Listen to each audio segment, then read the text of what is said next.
Break के बाद रुक करेंगे बुलेटिन की ओर। इस बुलेटिन में हम बात करेंगे भोपाल की, जहां कलेक्टर ने बताया मतदान की सारी सामग्री पोलिंग बूथ पर पहुंचा दी गई है। आगे चर्चा होगी हमीरपुर की, जहां ट्रैक्टर और ऑटो की चपेट में आने से एक अधेड़ बाइक सवार की मौके पर हुई मौत। आगे बात करेंगे घर में मछली मारने के लिए निकला किशोर, संदिग्ध परिस्थितियों में हुई मौत। ऐसी तमाम खबरों पर विस्तार से करेंगे चर्चा। भोपाल में लोकसभा चुनाव कराने के लिए चुनावी सामग्री का वितरण शुरू हो गया है। बता दें, पहली बार पोलिंग टीम को टेबल पर ही सामग्री दी जा रही है। कुल 2024 मतदान दल आज शाम तक पोलिंग बूथ पहुंच जाएंगे। लाल परेड और MVM ग्राउंड से चुनाव सामग्री बांटी जा रही है। चुनावी सामग्री लेने मतदान कर्मी सुबह 7 बजे से ही आना शुरू हो गए थे। मतदान दल रवाना होना शुरू हो गए हैं। तीखी धूप और तेज गर्मी के चलते मतदान सामग्री लेने पहुंचे 2 कर्मचारियों की तबीयत बिगड़ गई। दोनों कर्मचारियों का तुरंत मेडिकल कराया गया। डॉक्टरों ने उनकी स्थिति सामान्य बताई है। लाल परेड ग्राउंड पर डोम में डॉक्टरों की टीम मौजूद है। आइए जानते हैं इस विषय में भोपाल कलेक्टर का क्या कुछ कहना है। और अभी 2 घंटे में सभी पार्टीज रवाना हो जाएंगी। इसके बाद हम लोग ये इंश्योर करेंगे कि वहाँ पे मतदान केंद्र पे भी सारी व्यवस्थाएं, उसको हम लोग एक बार चेक करेंगे और कल सभी लोगों से आग्रह आएँ और अपना बहुमूल्य मतदान करें। हम लोगों ने बहुत सारे कार्यक्रम किए हैं जो आपके नॉलेज में हैं। हमने लकी ड्रा की भी व्यवस्था की है, तो सब लोग आएंगे और भागीदारी करेंगे। भोपाल से सी न्यूज़ संवाददाता मनीष वर्मा की रिपोर्ट। खबर यूपी के गाजीपुर से है, जहां स्वाट सर्विलांस तथा थाना भुड़कुहा पुलिस की संयुक्त टीम ने विशाल यादव उर्फ बागी हत्याकांड का खुलासा करते हुए 3 अभियुक्तों को गिरफ्तार करने में सफलता हासिल की है। तो वहीं कोतवाली प्रभारी निरीक्षक तारावती यादव व स्वाट प्रभारी रामाश्रय राय तथा सर्विलांस प्रभारी सुनील कुमार तिवारी ने अभियुक्त गढ़ नंदन उर्फ छोटू यादव पुत्र राम प्यारे यादव व विवेक यादव उर्फ बिजली पुत्र राजदेव यादव समेत अमित उर्फ विशाल यादव पुत्र अशोक यादव निवासीगढ़ ग्राम रामपुर थाना भुड़कुहा को चौजा पुल के पास से गिरफ्तार कर उसकी निशानदेही पर आला कत्ल लोहे की साकर रॉड डंडा बरामद कर पुलिस अधीक्षक कार्यालय में SP ओमवीर सिंह के समक्ष पेश कर मीडिया से रूबरू कराकर जेल भेज दिया गया है। तो वहीं नंदन उर्फ छोटू यादव मृतक विशाल यादव उर्फ बागी की बहन से प्यार करता था। बागी द्वारा छोटू को मारा पीटा गया था, जो बदले की भावना से साथियों संग सभी ने मिलकर उसकी हत्या कर दी थी। तारीख में सुबह भुड़कुड़ा पुलिस को ये सूचना मिली थी कि उनके रामबन गांव के क्षेत्र में एक डेड बॉडी कुएं में पड़ी हुई थी। इस पर तत्काल पुलिस मौके पर पहुंची, तो जब उसे निकलवाया गया तो वो डेड बॉडी उसी गांव के विशाल यादव नाम के लड़के की थी। जब उसके बारे में तहकीकात की गई तो उसका भी आपराधिक छवि थी तथा कई बार वो जेल जा चुका था। जब इस घटना के अनावरण के लिए टीमों ने काम करना शुरू किया, क्योंकि अज्ञात में ये अभियोग पंजीकृत कराया गया था, तो इसमें हमारी स्वाट सर्विलांस टीम और जो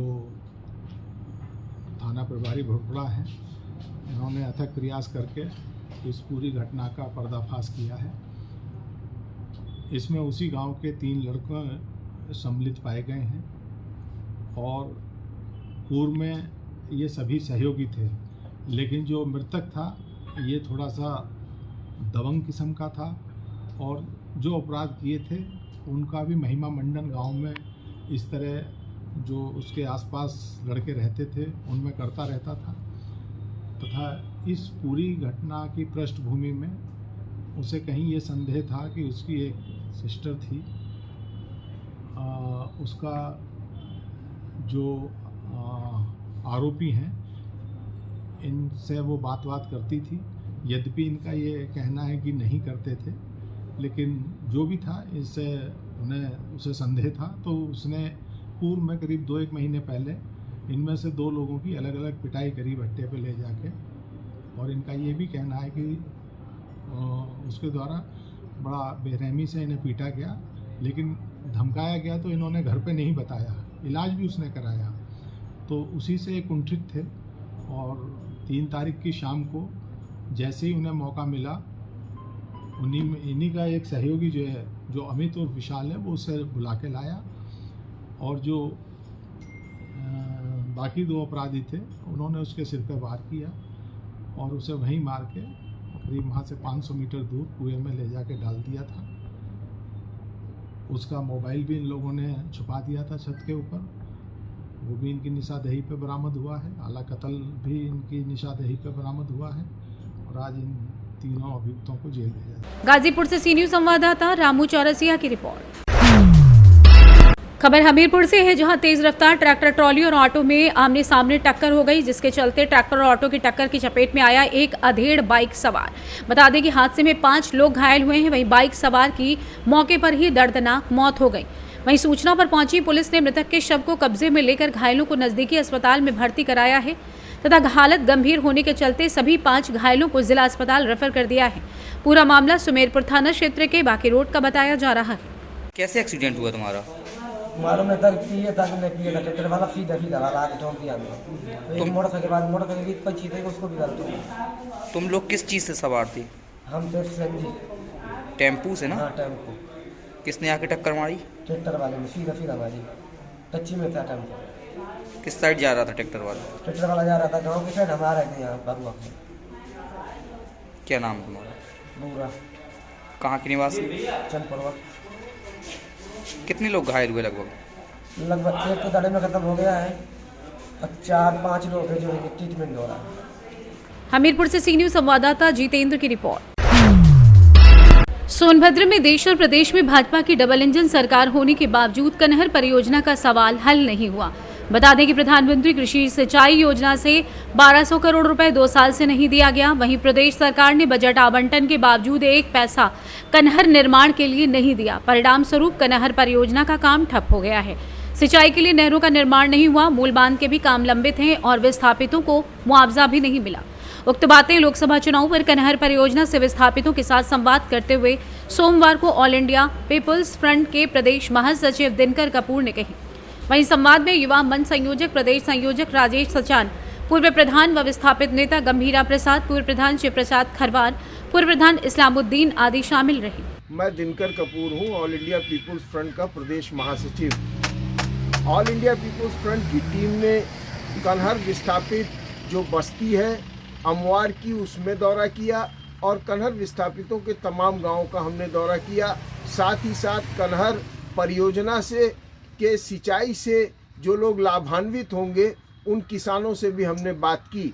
हमने ये देखा कि डबल इंजन की भारतीय जनता पार्टी की जो सरकार देश और प्रदेश में चल रही है उसने कनहर विस्थापितों के सवाल को हल नहीं किया, कनहर परियोजना के निर्माण को पूर्ण नहीं कराया।